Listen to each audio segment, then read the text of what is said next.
En una política donde la mano dura retransmitida en directo y el desprecio a la ley internacional dan popularidad, en sociedades donde los gobiernos y las empresas pueden entrar hasta lo más profundo de nuestra privacidad, hay unos edificios que conservan las antiguas normas del mundo. Soy Juan Luis Sánchez. Hoy en Un Tema al Día, embajadas, asalto a los templos de la diplomacia.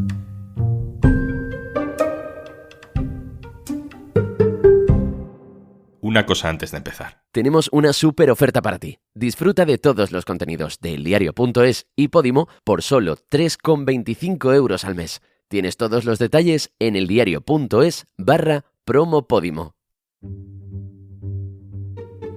Viernes por la tarde en la ciudad de Quito, capital de Ecuador. Un grupo de policías y militares empiezan a rodear un edificio, la Embajada de México en ese país.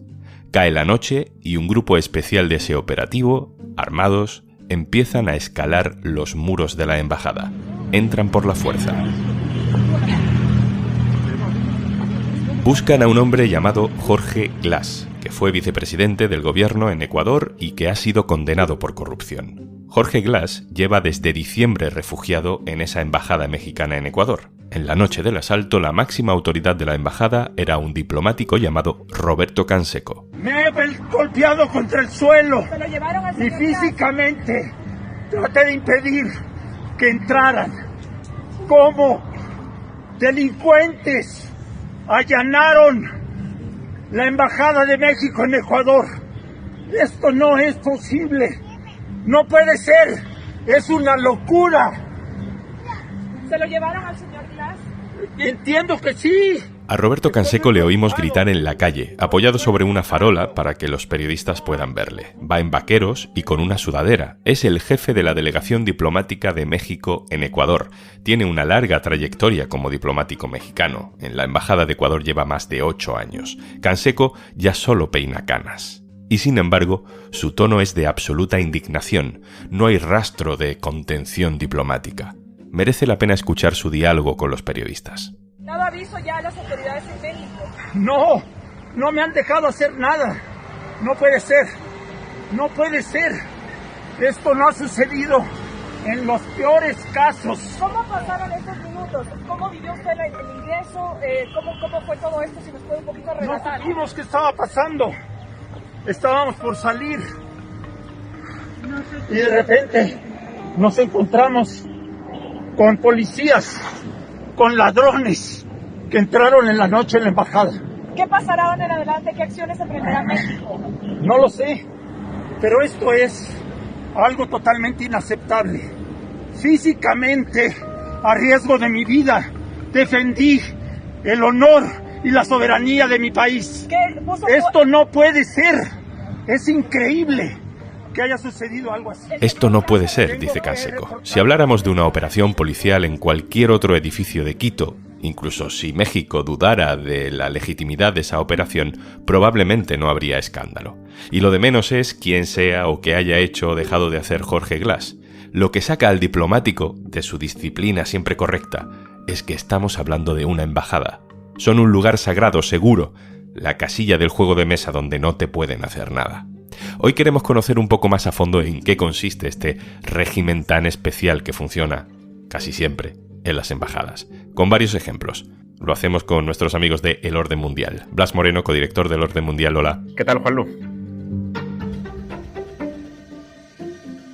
Blas, lo ocurrido en la Embajada de México en Ecuador, esa entrada de Fuerzas Armadas de Ecuador para detener a un expolítico que estaba allí refugiado pidiendo asilo. ¿Por qué a nivel internacional se considera tan grave? Es muy grave porque la diplomacia es el sistema que se han dado los países para comunicarse entre ellos y para resolver asuntos sin llegar a las armas. Y todo el mundo entiende que la diplomacia es inviolable, que no se puede entrar en una embajada así como así, porque si Ecuador entra en esa embajada, igual mañana hay otro país que entra en la embajada de Ecuador, ¿no? Todo el mundo quiere respetar este sistema. En el momento en que un país viola estas reglas, abre la puerta a que otros países también las violen y, por tanto, el sistema que nos hemos dado de confianza y de comunicación mutua entre países, que acepta todo el mundo, es de aplicación universal, se rompe y eso abre la puerta a cosas mucho más graves. Hemos visto cosas peores. Hace muy poco, Israel bombardeó la embajada de Irán en Damasco, en Siria, para matar a militares iraníes que estaban allí reunidos. Aparentemente son episodios muy distintos. Hablamos por una parte del asalto policial a una embajada y por otra parte del bombardeo deliberado de un consulado, ¿no?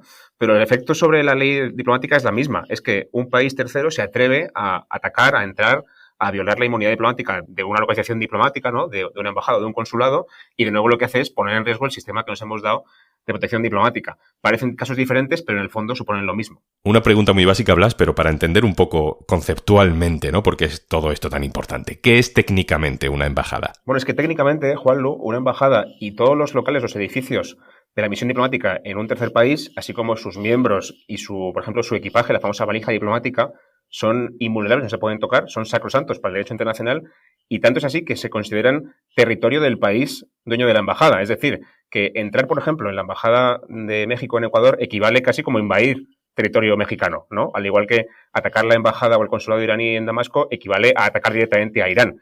Y esto puede suponer, como mínimo, que se rompan relaciones, como ha pasado entre México y Ecuador, o incluso causa de motivo de guerra, ¿no? De que Irán declare la guerra a Israel. Entrar en una embajada se considera invadir territorio de un tercer país. Las razones por las que México da asilo a ese ex vicepresidente ecuatoriano condenado por corrupción darían para otro capítulo aparte, pero en todo caso, los países no le dan asilo en una embajada a cualquiera. Es una decisión política para decir, a este sí le protegemos aquí, a este no. Sí, por supuesto, como las embajadas son, en teoría, territorios inviolables, se utilizan para protegerte, para huir cuando eres un político perseguido en tu país. Y hay ejemplos muchísimos. Por ejemplo, la Embajada Española en Chile acogió a refugiados políticos, a gente del entorno de Salvador Allende, durante el golpe de Estado de Pinochet en el 73. O también es conocido el caso de muchos embajadores españoles que durante la Segunda Guerra Mundial accedieron a proteger en sus embajadas a refugiados judíos que huían del Holocausto, por ejemplo, ¿no? Entonces, está claro que tú, cuando quieres huir de la represión, buscas a un país que sea, digamos, solidario con tu causa. También vimos, por ejemplo, cómo muchos refugiados españoles de la Guerra Civil se iban a la Embajada de México o iban a México, que era un país muy cercano ideológicamente a la República Española. Ahí el ejemplo más reciente, más mediático, más actual en todos los sentidos, es el de Julian Assange. President Obama to do the right thing. The United States must renounce its witch hunt against WikiLeaks. Assange, perseguido por Reino Unido, perseguido por Estados Unidos, se metió precisamente en la embajada de Ecuador, en Londres, paradojas, y estuvo allí, Blas, refugiado, encerrado durante 7 años. Estuvo 7 años porque fue el tiempo que el gobierno de Ecuador le permitió estar allí, porque hasta entonces el gobierno de Ecuador era simpatizante de la causa de Assange. Pero cuando el gobierno de Ecuador cambió de signo político, el nuevo presidente entonces, Lenín Moreno, decidió retirarle ese apoyo a Assange, le expulsó de la embajada y entonces fue cuando el Reino Unido sí que pudo detenerle. Hasta entonces no podía hacerlo porque estando dentro de la embajada era inviolable y no se le podía detener.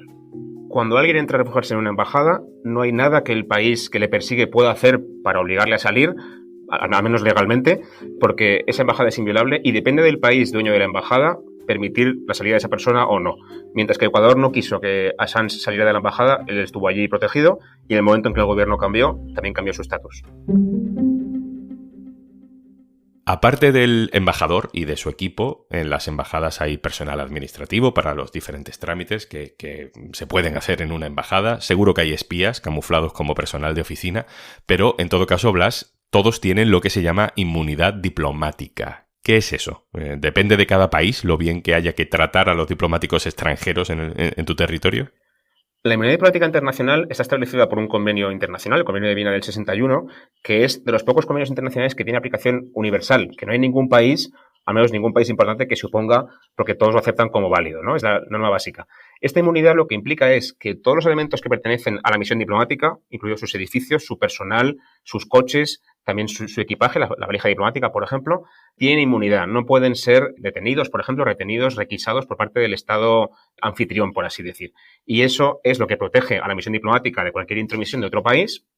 Por eso lo de Ecuador es tan grave, porque no podían entrar en la misión legalmente, pero también permite delitos, porque técnicamente no se puede juzgar a un embajador. Y es muy habitual en el mundo diplomático, relativamente habitual por lo menos, que se cometan delitos menores, como por ejemplo aparcar en doble fila, robar cosas de una tienda o incluso también se habla mucho del tráfico de drogas en la valija diplomática, que no se puede evitar porque esa valija es inviolable y no se puede parar en un aeropuerto.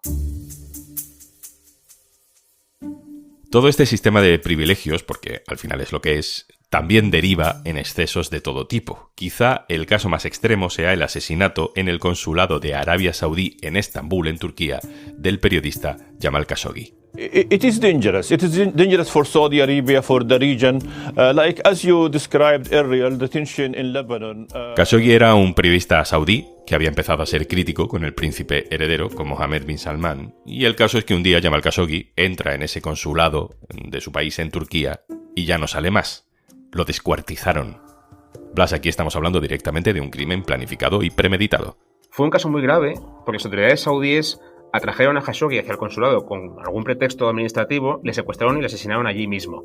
Claro, como hay inmunidad, Turquía no podía juzgar ese caso porque se produjo dentro de la embajada. Pero eso no quita para que la relación de confianza o diplomática que tuvieran Turquía y Arabia Saudí se rompiera, porque estamos hablando de una persona que vivía en Turquía, protegido por Turquía, a quien Arabia Saudí secuestra y asesina. Es gravísimo, ¿no? Y de hecho provocó durante algún tiempo la ruptura de relaciones entre ambos países, que después se volvió a retomar por criterios geopolíticos, pero el tema de Khashoggi sigue siendo un ejemplo de las prácticas más graves cometidas en una embajada.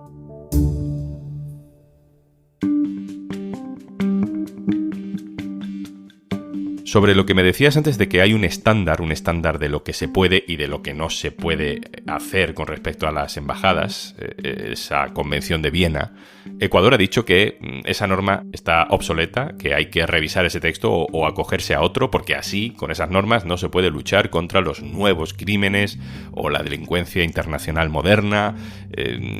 ¿Hay debate sobre el futuro de las embajadas o de esas normas?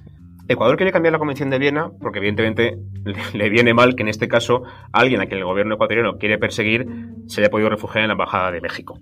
Entonces hay que entenderlo en este contexto. Es verdad que los países latinoamericanos tienen otra convención, la Convención de Caracas del 54, que regula el asilo político en esos países y que establece que no se puede dar asilo político a un criminal común, a alguien, por ejemplo, como en el caso de esta persona, que fue condenada por corrupción. ¿Qué ocurre? Que en el fondo, pese a que esa Convención de Caracas se pueda aplicar, por encima de esa convención tiene, digamos, primacía la Convención de Viena del 61, que es la que regula a nivel universal las relaciones diplomáticas y que establece que la inmunidad diplomática es mucho más importante que cualquier otra cosa que se pueda poner sobre la mesa en este debate. Yo creo que Ecuador quiere hacer eso simplemente por este contexto, pero no es buena idea porque, como digo, abrir esa caja de Pandora diplomática, esa convención que todo el mundo acepta, supondría, pues quitarle legitimidad, hacerla más débil y, por tanto, poner en peligro todo el sistema de confianza, de comunicación, de diplomacia que rige a día de hoy en todo el mundo y que es la base de que podamos mantener una convivencia más o menos normal sin recurrir a las armas para solucionar conflictos.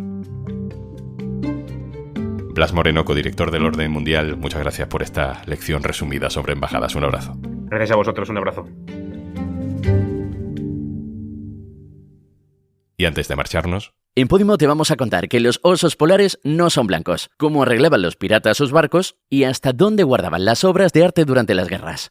Las curiosidades nos han gustado siempre, pero prepárate para no dejar de aprender en No te lo habías preguntado con Blanca Aguilera. Tenía la duda de Judith Tiral, El Club de las Mentes Vivas con Rocío Vidal o Historias de Hollywood con la voz de Luis Posada. Ronda de curiosidades en Podimo. Y recuerda, si entras en eldiario.es/promo Podimo, tienes una super oferta. Por 3,25 € al mes, te haces socio de eldiario.es y podrás escuchar todos los podcasts de Podimo sin publicidad.